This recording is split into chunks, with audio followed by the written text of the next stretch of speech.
Hi mga mamsyon, dito na ako kina Mia. Kaloka! Magkasama na po kami. Oh. Thank you. Okay po. I know naman, gusto mo ng chicharon. So, for the meantime, kakain muna ako kasi anong oras na po? It's already 11 in the evening. Hindi ako kumain sa biyahe kasi tulad kanina, bago ko bumaba, naduduwal na ako.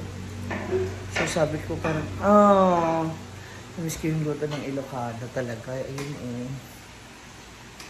Para siyang dining-din style po. Sarap. Kain muna kami. Yeah, kakain na po muna kami. Halika na. Ano kumain? Nag-diet po siya. Kami nag-french fries kami. Ano ba? Nag-french fries kami. Nasa kwarto kami nagtatambay. Diyan ang tambay sa kwarto. Okay. Asin kasi. Join ka naman or anong bet mo? Magnonggal. Hindi na pala. Dito ka naman Diyan lang, si Carla. Matulog ka na dito sa mga matulog. Saan mo gusto matulog? Kahit saan. Pwede ka pa sa garage? Hoy. Narinig niyo po ba kung gano'n siya? Ay! Naka-live ka ba? Oo. Kung paano po siya mang-bash. Hindi ka naka-live. Tumanggap ng bisita. Halika kasi, hindi na tayo. Ella! Ayaw niyo kumain. Oh, di ba? Andito tayo sa bahay ni Mia. Kasi, ano pa dapat i-meet up? I-meet ko pa yung GP, Uy, na-miss ko yung mga anong kabanding natin sa Bataan, no? Yeah, no. Sila ate, Ang bahay mo ba? Di mo ba? Minamiss ko talaga ito gulay. Ang bahay. Akala ko adobong sita. Akala ko lang. Ano mamiss bahay? Mga ikaw, ano ba? mga aswang. Hindi. Kailan mo, wala ka ba bang balak na dumalaw sa bahay mo? Pero for sale ko na. Meron ka na bang ano? May mga nagchat-chat. Marami May nagchat-chat, oh. Pero, kasi may mga nagtatanong sa akin, sabi ko, direkta na po kayo kay Mia na... alam mo ba nandito yung pinsa nila Brenda si ano? Nandiyan lang sa tangke. Huh? Si Kuya Loloy. Kuya Loloy at saka Si teacher. Nakita kaya? Hindi pa. Pero nandiyan lang kasi nag-work din sila eh. Paano mo nalaman? Nagchat-chat sa akin. Ate, Okay. nandito. Asa ka ba? Nasa tangke lang.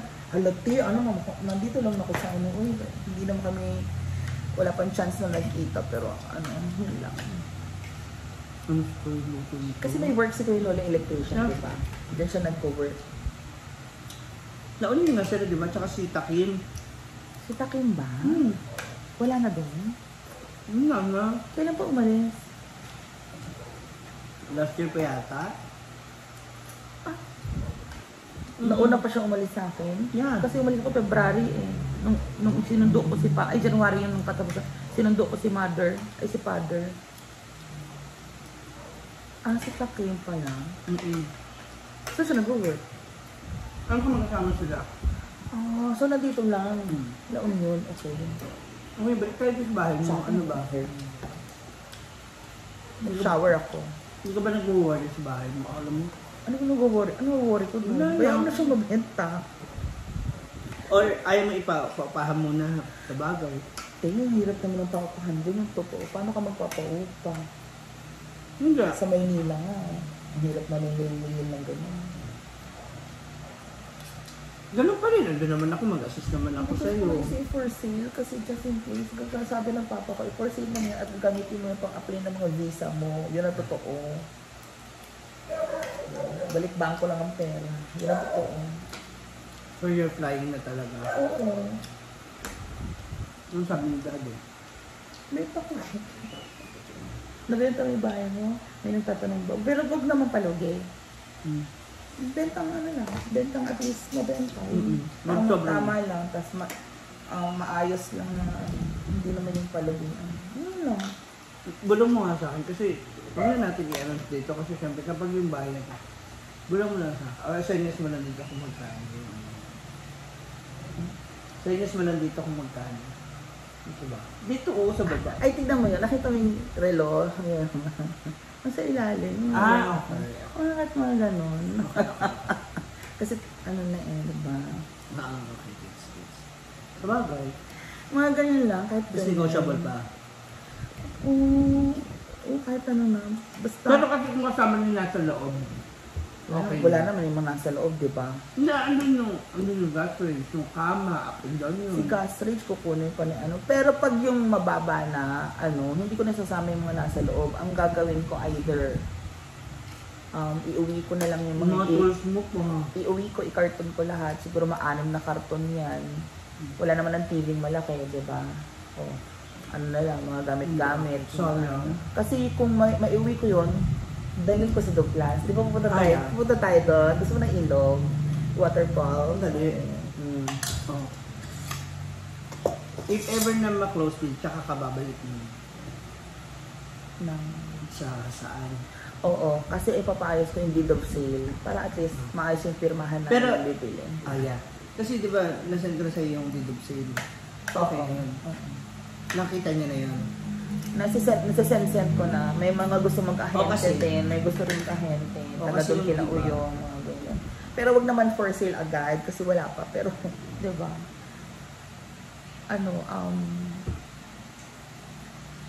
May mga prospective buyers. Pero wala pa naman yung sure deal na talaga. Sige, Mia, pero actually, after nitong umuwi mo, kukontakin mo ko kasi siguro mga pagbalik mo doon, mga isang araw lang after nun, may gusto magtingin. Okay. So, ando ka naman, diba? Assess ko na lang. Oo. Sa akin naman yung Kasi hindi ko rin maiwan to. No. Kasi ako ngayon ang sa tiles. Kanina nga galing ako sa tile center. Ako nagpe-present ng Uy, baka kailangan mo ng CCTV. Ako naman sa place. CCTV. Oo, saka naman napag-usapan yung mga ito. Sabi mo kay Tito. Oo.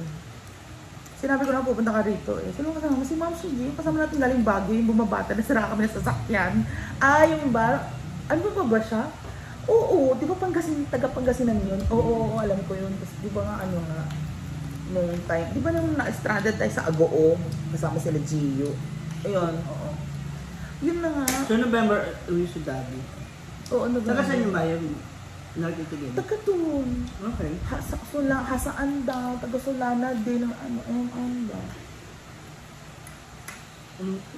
Pag-uwi ko na lang kami. Ang ba't hindi ko mag-message sa akin? Hindi man niya alam na ikaw, nasa yung susi or ano. Sabi ko nga, pauwi po siya dito, ay magkakasama. Si Ma'am Shigi ba yun? Sino yung kasama? Ano ba siya? Yung kasi, hindi ko rin kasi binigay yung susi. Hindi dahil wala akong diwala. It's just, siyempre, ayaw ko naman isipin mo na pinapasok. At saka sasaglit ka lang naman din, di ba? Alam mo. Ang hirap din magsisihan sa huli na kayo. At least, kung ako lang may hawak, ako lang pwede mong pagalitan. Oo. Kung linis naman, at least ang bahay nga sa Manila, nalilinis lang once a month. Pero although, ang Manila house kasi closed siya. Actually, ang design naman talaga ng bahay ni rest house. Parang lang kasi. So, naka-release siya or naka-railings, naka-ano siya. May security naman siya, hindi na siya basta-basta napapasok, diba? Yeah. Ang pumapasok lang talaga doon mga kalapati. Kalapating mababa ang lipad. Grabe yung biyahe.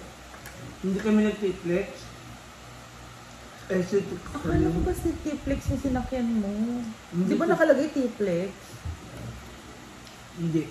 Siguro kasi hindi kami masyadong puno. Logi siguro sa... At saka magbababa siya something, nagsakay na rin siya ng iba. Okay lang yun, gano'n talaga. Gawa ka na dito, no? Kaya mabugalit ko na. Kilala kita. Hindi ka nawawalan. Nasa punto na ako ng buhay ko na hindi ko kailangan ng joke. Diba? Parang late ka. Parang pinost ko yun. Parang late bloomer ka na. Oo nga. Hindi, parang naintindihan ko na rin na hindi naman na kailangan. Although, hindi ko kailangan siguro ng Pinoy. Kasi iba na yung pagkakaintindi niya sa LGBT. Siguro ang kailangan kong jowa is yung mga medyo afam or ano na, yung ibang lahi na medyo open-minded, na medyo liberated na. Hindi na yung mga Pinoy na abot lang sa ganito and nagkakalokohan lang. Kasi hindi sinasabing totoo, may jowa pala, may girlfriend pala. Kaya pala may hugot ka. So yung itong latest, yan, meron pala siya. Sino? Pamangkin ko yun. Hindi. Ibig sabihin, yung post mo. Yung post ko, hindi matagal na yun. Naisip ko lang na ganito pala nangyari sa akin sa kung saan lupalop, ganyan. Ganito pa lang yung nangyari sa akin, ganyan. So, May mga lalaking ganun, di ba? Well, yun nga, sabi ikaw ilang taon ka na rin doon? Jowa ka ba na ano? Hindi. Totoo. Dahil May nga- gusto kang siniseryoso. Ang nangyari naman, umeme. Ma'am, si G, my cousin, si Ella. Ella. Oh. Hindi. The point is, hindi lang sila ganun ka-open, tsaka iba yung mindset nila. Oo. Kain po. Ano ba? Actually, hindi. May mga open. Pero yung napupunta lang sa atin is hindi yun, it's not the right person. Siyempre, ayaw din naman natin yung mukhang ano lang. Ayaw din naman natin yung mukhang ano lang din. Grabe. Grabe yung biyahe. Ngayon na ako ulit lumihan ng ganito. Tawag dito, parang kung uwi ka na Manila, commute ka lang din o yung sasakyan ni Papa mo? Nagbas na ako ng 7 hours man. Nakaupo lang sa Bakit bus. sabi niya, Sinuyot ng transatlantic na bus yung LX hanggang Pampanga. diba?